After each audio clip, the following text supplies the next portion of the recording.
All right. Well, hi, friends. Thanks for joining us on Facebook, LinkedIn, or YouTube. We love that you share your Wednesday lunch hours with us, where we do H3 TV, sharing health, hope, and happiness.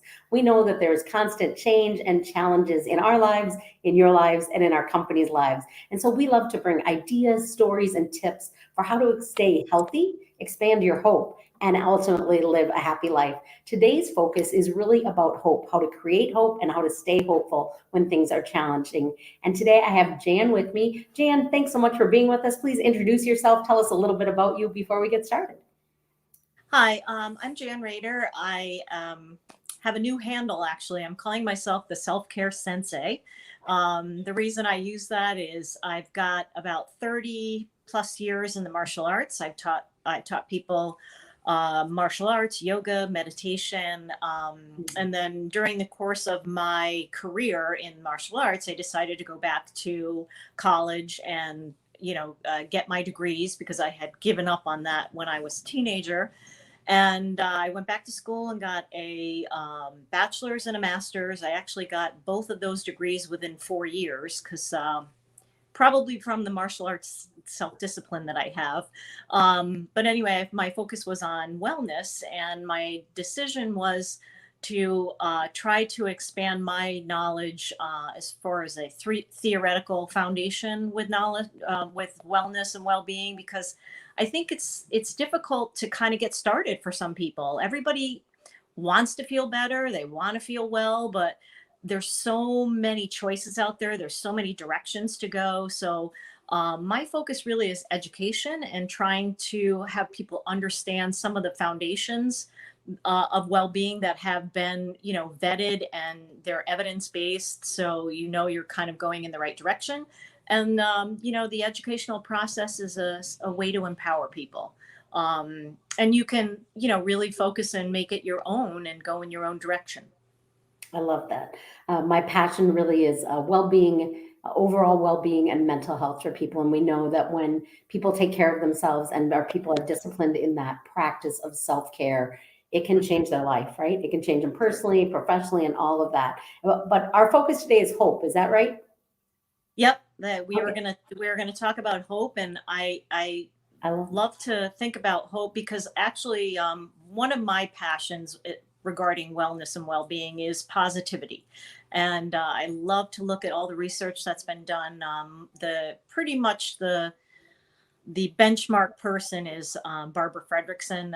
She's been uh, researching positive emotions for the last almost 30 years, actually. And when her colleagues were focusing on negative emotions, because they're easy to research, she decided to go in the positive emotion direction. And hope is a positive emotion. So it's a great gateway, I think. I think Yeah. people, when you think about hope, it's wishing or striving towards something with confidence. Yet it's not just some pie in the sky something that you are moving in the direction that whatever it is that you're quote hoping for. I'm hoping to get a promotion, I'm hoping to get a new house, I'm hoping to I don't know, lose 20 pounds, I'm hoping to get in shape. These are all the stepping stones to moving in that direction. And you're when you have a good solid foundation of hope, you're confident about what you're going to be doing. You're not just, Yeah. well, Hope I is hope. about believing the future can be better in any area of our lives, right? Believing that something is better is out there. And I think sometimes in this unknown, people have lost sight of hope. So I love that you picked that. And so I want to know specifically, Jan, what are 3 to 5 keys for how you stay hopeful, optimistic about the present, about the future, about what's next? So what are 3 to 5 of your personal keys that you use to do that? Let's see. I would say that for me, I mean, I like to focus also on some of the physical aspects of well-being, because I do think I think the two things meld together. I think when you have a great mindset, then everything changes in your life. But at the same time, if you take care of yourself physically, then you feel better mentally. So the two things are together. So I think one of the main things that I do is I definitely make time every day to move. I make time to work out.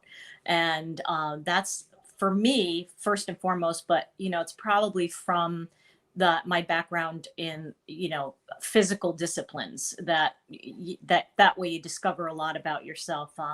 For me, martial arts was moving meditation.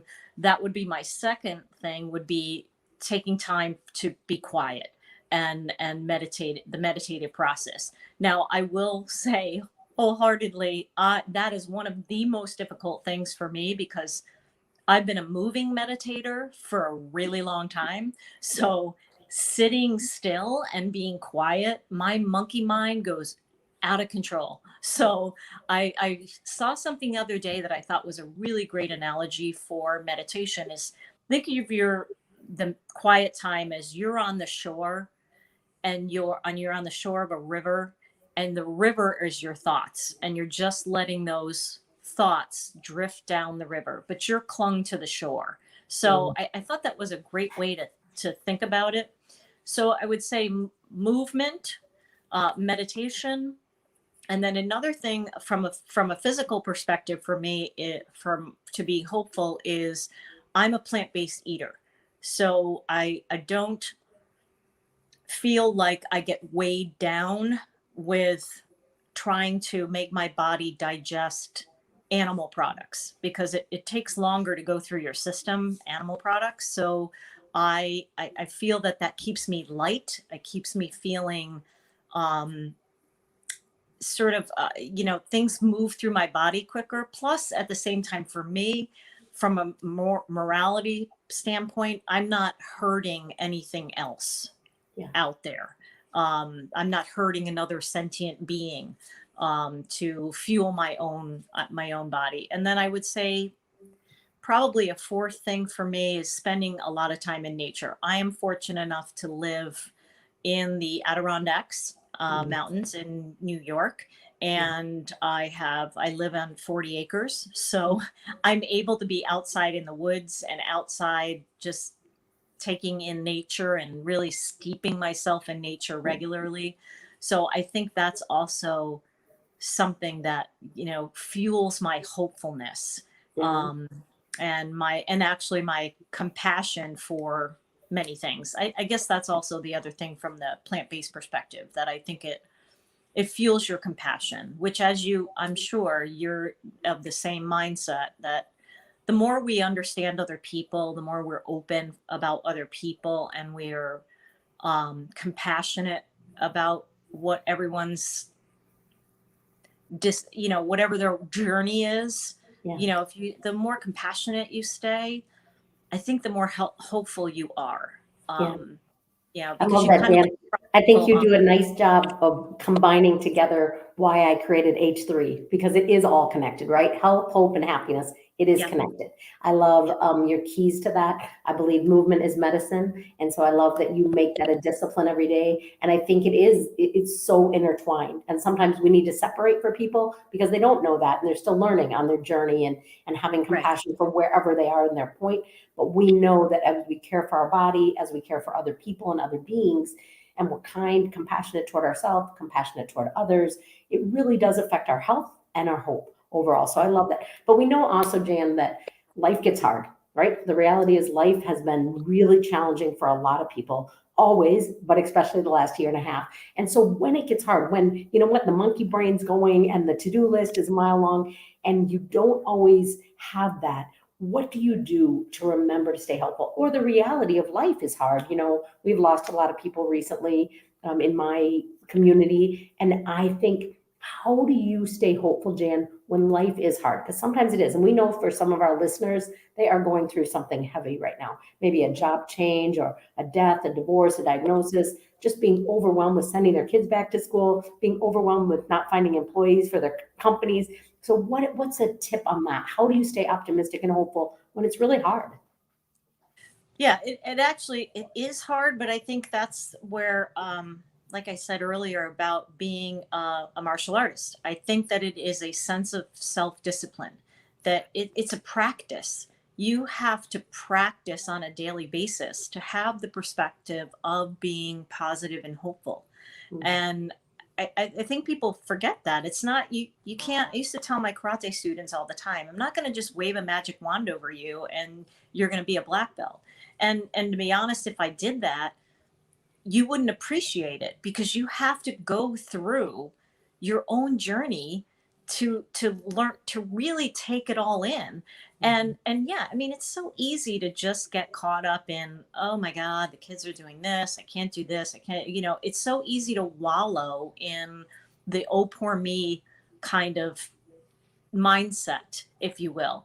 And really it takes amount of self-discipline to just decide that I'm not going to feel that way. I am going to be grateful. I think gratitude is at the bottom of all of that, because it really does make a difference to the smallest little thing. If you just say, gee, I'm grateful that I have a roof over my head. I mean, I'm grateful for the fact that I have a great pair of shoes so my feet don't hurt today. Whatever, pick the smallest little thing uh, to kind of bring yourself back to the pity, out of the pity party mode. And, because I have it too. I mean, I'm of an age where I lost a lot of physical ability related to martial arts because of injuries and physical health problems. So I did a lot of wallowing for probably about 8 to 10 years. I mean, I played the pity party thing of, oh well, I have bad knees, I have foot surgery, now I'm menopausal and nothing's working, and and I did that. I will admit that I was in that mode. And then I said, you know what? This is not the person that I was. I was this warrior chick that, could kick butt and do all these things. I mean, for God's sake, I'm a fifth degree black belt and a gold medalist in the AAU. And I'm like sitting here feeling sad for myself. And I just had to redefine who I was, because it's a lot of grief when you're an athlete and you lose these ability to do the things you're physically used to doing. You go through a grief period. And part of what helped me to get through that, and I'm still working on it regularly, because still do miss her. I mean, I still do miss that badass chick that was kicking people's butts all over the place. But I think that you just have to take a moment to stop. You have to stop, breathe. You have to not feel sorry for yourself, and understand that you are your best advocate. You have to advocate for you. I know people that have children, because I have a child, and they have to live their own lives, and you also have to become a role model in that way for your kid. So if you're wallowing, your kid's seeing that. And I kind of want to stop you there, because I really want to do exactly what we talked about, right? Like, we know that we're all on a journey. As you're on a journey, as I'm on a journey, we have to have compassion for those people that are wallowing, because wallowing is never a fun place to be. And I don't want you to stay in wallowing if you're listening, but I also want you to know that I have compassion for you, because I think we've all been there. It's not fun to be there, and we want you to get out as fast as possible. But I think Jan said two words that are really important. And I love both these words right from the beginning. She said the word discipline, and she said the word practice. And the reason I want to repeat those to the listeners is that discipline and practice is that reminder that it's a lifelong journey. So when I meet people and they say, hey, Annie, how come you're so happy? How come you're so hopeful? Hey, Jan, it looks so easy for you, whatever. What I want to remind people is that we are doing practice and discipline, not perfectly, not every day, but we're on our own journey. And it's a lifelong journey. We don't arrive at health, hope, and happiness. We practice and we're disciplined. I love that Jan reminded us she has practiced and been disciplined for years to be as fit as she was when she was younger, to be as positive as she is as she's moving through her journey in life. And just a reminder to our listeners that it is practice and discipline. We never really arrive. Please don't look at us as having it all together. We have compassion for you wherever you are in your journey. And we want you to know we've been there. And that's why we do this TV talk show, is to remind people you're not alone. We've been there, and there is hope, and there is health, and there is change, but it doesn't happen overnight. It is a practice and a discipline that we never arrive at, that we must consistently practice and be disciplined about. And if we miss a day or a week because life happens, That's okay, but let's jump back into our practices, meditation and movement. So I love that, Jan. Thank you for sharing that. All right, so do you think that hope is ultimately, is it a choice? Does it happen by chance, or is it based on the circumstances of our life? I like that word because I think it reminds our audience, why am I not hopeful, or how am I hopeful? So what do you think, Jan? Do you think it's by chance that you're hopeful, by choice, or by circumstance? Well, I think from again, as I mentioned earlier, my deep dive into the research, there is about a 40%. You're about a 40% genetics with happiness and positivity type of thing, but that leaves quite a bit left over for deciding to be some way. So I think that there is a genetic component to the way that we start out life. But I also think that there's a choice. And I think that like we said, like you also just reiterated about practice, I think that you can choose to be hopeful. I think you can choose to be positive. I think you can make choices and practices that move you in that direction. I also think that it's perspective. I think it's putting things into perspective. And when we talked about earlier about compassion, when you have compassion for other people, I mean, I don't know. I'm sure that your grandmother and mother probably said to you at some point, somebody else always has it worse than you do. And that kind of puts things into perspective for yourself, where you go, oh, this is happening, that's happening, but there's always somebody that has a worse story than you do, and they're in worse circumstances than you're in. And that's those snapback moments where you kind of go, wow, it's really not that bad for me. And because I could have it so much worse. And I also at those moments where I think about other people that have it worse for me, I always send those positive, loving kindness thoughts to those folks that are going through that, because that actually fuels my positivity by being compassionate and open and sending love to other people. Because I mean, I think everybody knows love is like the end all be all positive emotion. It's like that big umbrella that's Yeah. over everything. It's Yeah. love. But yeah, I think it's truly a choice. I was thinking about this before we started. I heard there was a great story about hope, and I should have looked up the person, but he was actually a Holocaust survivor, Mhm. and he wrote extensively about hope.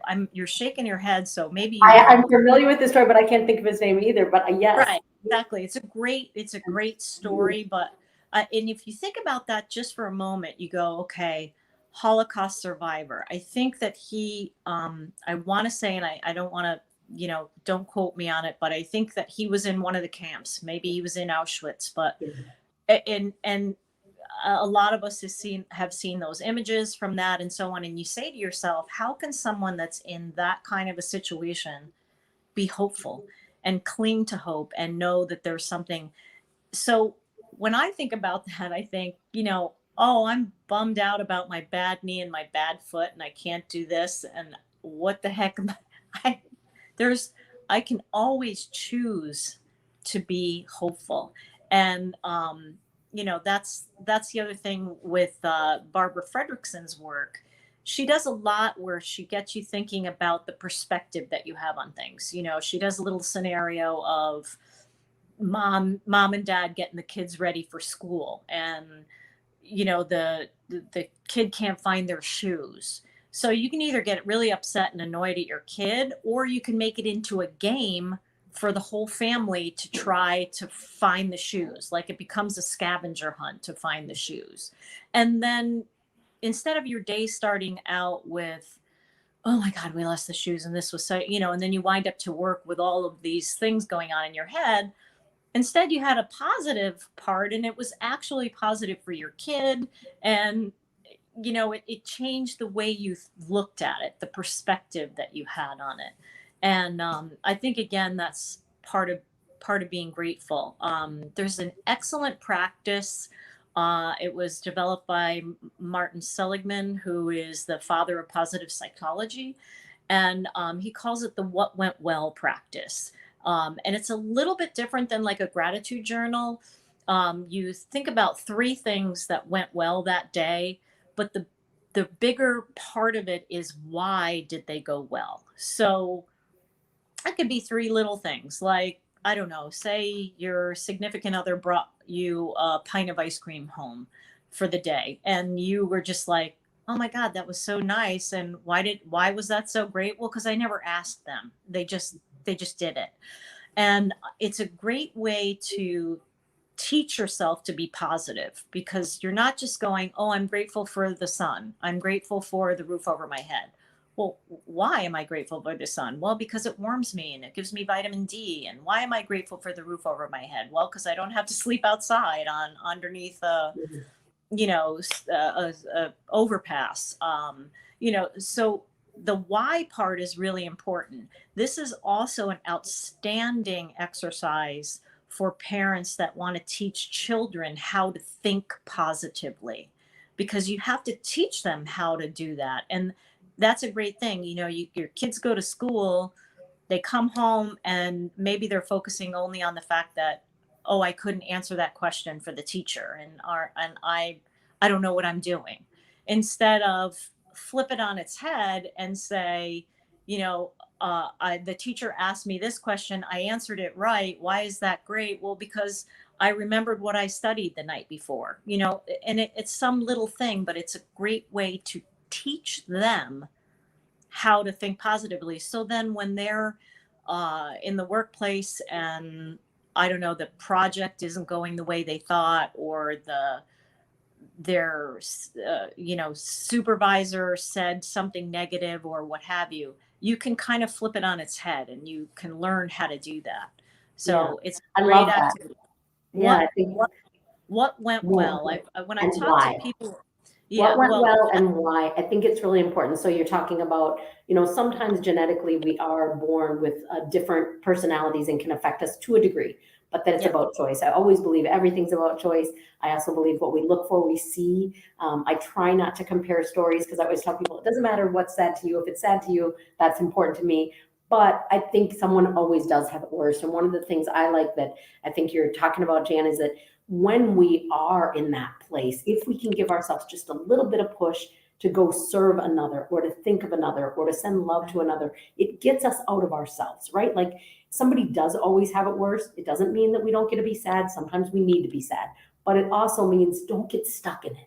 Don't get so right, stuck in it. It stops you from being hopeful. It stops you from moving forward. It stops you from the challenges. And when we think about companies right now that are lacking employees and that are struggling to keep people optimistic and positive, one thing we think about is how can we plan, how can we communicate to serve our teams so that they want to show up and keep serving the company and our organization. So I love what you're saying about that. I think it's really important. I think what we look for, we see. I think we have to make a choice every day, sometimes multiple times in the day, to stay right. hopeful, to stay positive when things are challenging. So what do you think the difference is between being hopeful and being an optimist? So some people are like, oh, I'm a pessimist, or I'm a realist, or I'm an optimist, or I'm hopeful, or I'm not hopeful. What do you think the differences are between those? Let's see. Well, I think that optimism and hopefulness are tied together. I do think that. Um, and I don't, the word pessimist tends to be a negativity bias. We tend to be, uh, and we don't even necessarily realize that we're doing it. We tend to focus on the negative. And a lot of people that I've talked to that they consider themselves realists, they tend to be more on the quote unquote pessimistic side.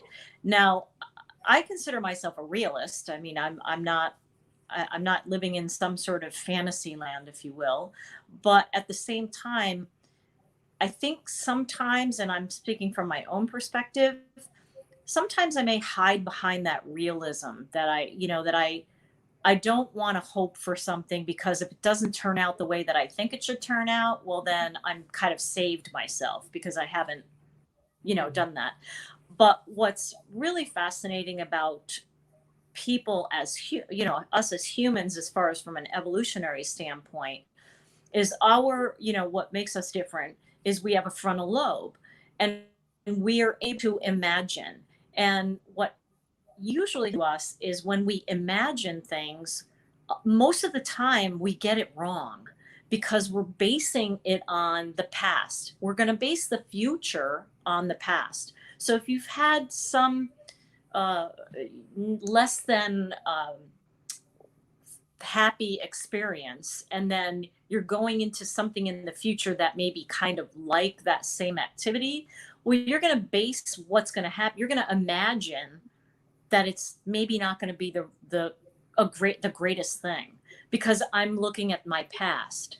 And the one thing when you meditate and when you think about, that staying in the present moment, because really meditation is about being present, is staying in the present moment. And people are like, well, what the heck does that mean?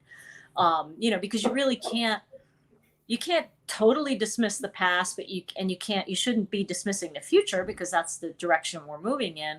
But what you're trying to do is marry the two together. You're trying to say, okay, for one, here's the absolute truth about the past. It no longer exists. It's gone. You cannot get it back. Like our conversation 2 minutes ago, the only reason we can get it back is it's recorded. But you know what I mean? But you can't actually get the way we felt about it back, and so on. Yeah. And the future is out in front of us. So and remembering that we're going to imagine the future.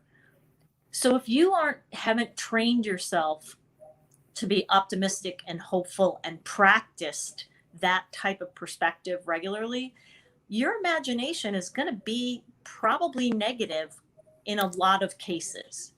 Yeah.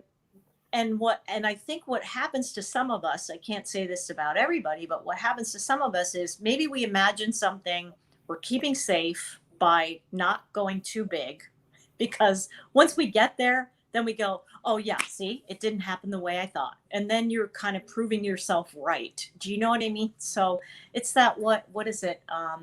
Did Henry Ford say, you can or you can't, whichever you're whichever way you think, you're correct. Yeah, you're correct. So it's, I think that if you try to stay present, practice positivity regularly. There's so many tools out there to practice positivity with. Another great one that because I think this is a great one, and this is a Barbara Fredrickson thing, is she actually tells you to build sort of like, you choose certain positive emotions that you want to grow, and you build like a portfolio. Like for me, I have it on my phone. I have a bunch of pictures in my love portfolio. I have pictures in my hope portfolio, so that anytime I'm feeling like a little down, I go to those little pictures and I go, oh, okay, that makes me feel great. Or I have one for serenity. And these are ways that you can remind yourself during the day, like those moments during the day when everything goes in the dumper. You can just open up your phone and go, okay, I need a little love right now, or I need a little serenity right now. And I love that tool, Jan. Like I want to go back to question number one is like, that's great. And so if you have some hope pictures that you would share in the comments when we share this live stream, I love that tool. Like you have, as I was just going to say, I'm a visual learner and I love pictures. I'm all about pictures. I love them. Now I put people into Winnie the Pooh characteristics. So I think of an optimist as Tigger. I think people as a realist as Winnie the Pooh, and I think people as a pessimist as an Eeyore. And I think I am definitely an optimist. I am a Tigger. I am always hoping for the best. I'm always planning for the best. And for my husband, he watches me get hurt a lot because he goes, why do you, and my daughter, they say, why do you expect people to not disappoint you or to do better or to be better when you know the history of these people is always to hurt, is always to disappoint you? Why do you keep? And I said, because, and I think I love what you kind of said about realist and optimist, because I think if I was a little more realistic, which I'm not, and nor do I really want to be, I would get hurt less, because I put this up there like, oh my gosh, it's going to work out great and everyone's going to love each other. We're all going to get along and everyone's going to make healthy choices. And yet history tells me that is not a true story. And yet I still love that being an optimistic. but my expectations get high and I get disappointed a lot because I don't live in that. But I love the tool of, hey, you know what? I am not feeling hopeful, or I am feeling sad, or not only having those pictures on my phone, but being able to, you know what? I know Jan's having a hard day. I'm going to send her a love picture. You know what? That person's really stressed out with a lot of interviewing. I'm going to send them a serenity picture. I love that tool because it's simple. And yet you could just send that. I was talking to someone else and they were saying they send photos of love when friends are in the hospital, and they just send them some Yeah. beauty, send them some love. And I thought Yeah. that's an awesome thing. Like, we don't have to do a lot to make a big difference in someone else's life. And I love that reminder. So how about you personally, Jan? And it sounds like you kind of already answered this question. You kind of jumped ahead of me here, but like, when doubt slips in, when you are like, you know what, the sky's falling, nothing is lining up today, and I'm feeling overwhelmed, I'm feeling sad. What do you do? What allows doubt to slip into your life? What are the things that steal your joy, steal your optimism, steal your hope for the future? What are some things that have been challenging for you in the last year or in general? Well, I think I will say 100% for me, and I know that there's going to be a lot of people that disagree. I do not watch the news. Yeah. I don't, because it steals my joy. And and I'm of the mindset, when I'm speaking about, and I'm not sure how vast your audience is, but in the United States, we're a country that it doesn't matter what happens, it all just keeps chugging along. So, and for me, I don't, the only news that I look at is what's the weather is going to be like today. That's all that I do. Because other than that, and when I'm meditating, I'm doing loving kindness meditation. I send out love and kindness to everybody I start that's a great actually meditation practice. And that's something that, if somebody's interested in learning a little bit more about that, that's something I would love to help them with. But, it starts local, and then you can, get it out as far as you need. Yeah. But that's one of the things I do. I don't, Jan, there is nothing wrong with that. I do not watch the news either. And as a mom, I've read the Bernstein Bears. If you want to know the weather, go outside and put your arms up. So even that we can figure out. People That's yell at right. me that I don't watch the news. They're like, you're an influencer, you're an educated person. I said, you know what? In fact, I just was on a call this morning and this woman said, doesn't it bother you? And I said, you know what? What bothers me is the areas I can make a difference in the world. And that's what I let get to me. And that's where I go make changes. Yeah. But watching the news or watching things, and plus we ultimately find out the news, whether we want to or not, through friends, Right. through social media, through the paper. So we don't have to sit and watch it. Now I have two good friends that both are on news stations. They don't like it when I say I don't watch the news, but I literally had a woman yelling at me in Atlanta because I told her, and by the time she got done, she was sweating. She was so upset about it. Yeah. And I was thinking, how's your blood pressure? She said, well, not good. I'm really upset that you. And I said, I still feel good. And I'm not willing to let the news steal my joy. I have Right. worked too hard for too many years to get as Right. healthy and happy as I am. And I know what destruction looks like, and I know where I can make an impact.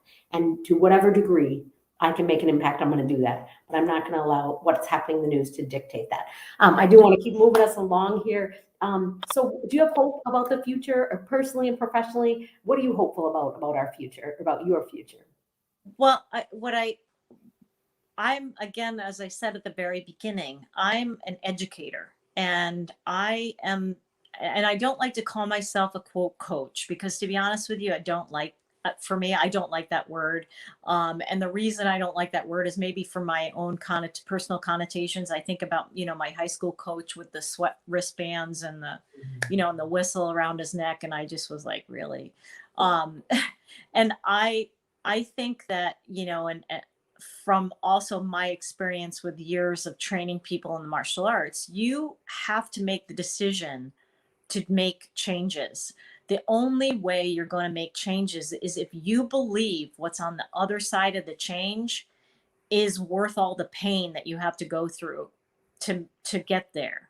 And I think that it's such a personal journey, that someone like myself, the way that I want to be of assistance with that is, let me educate you about some things to get you started, and then you can start going down those paths of what's important to you. Because what's important to me, what's important to you, is different than what's important to someone else.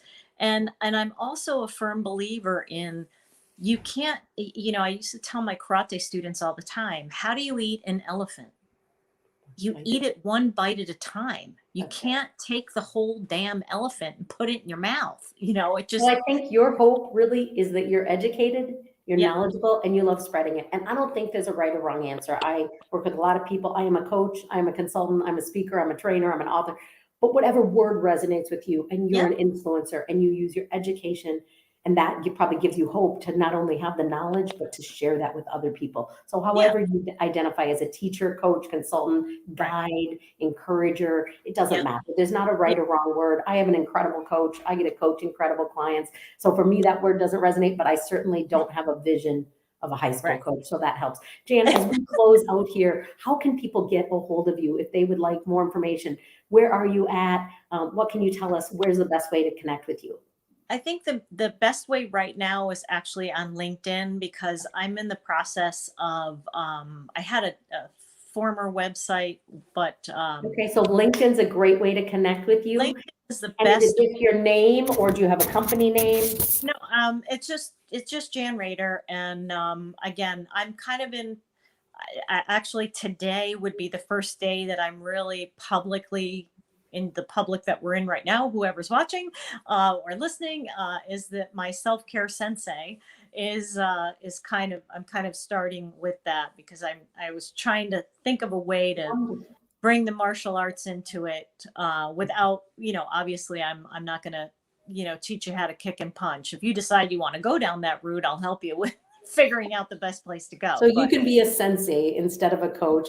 Thank you so much for being with us, Jan. Thanking you for sharing your awesome tips and ideas on how to stay hopeful and encouraging. Thank you to our audience for listening, tuning in for the H3 TV talk show. We appreciate you. We look forward to seeing you next Wednesday at noon Central. Take care of yourselves, stay healthy, stay hopeful, and ultimately, we hope you have a happy day and life. Take care.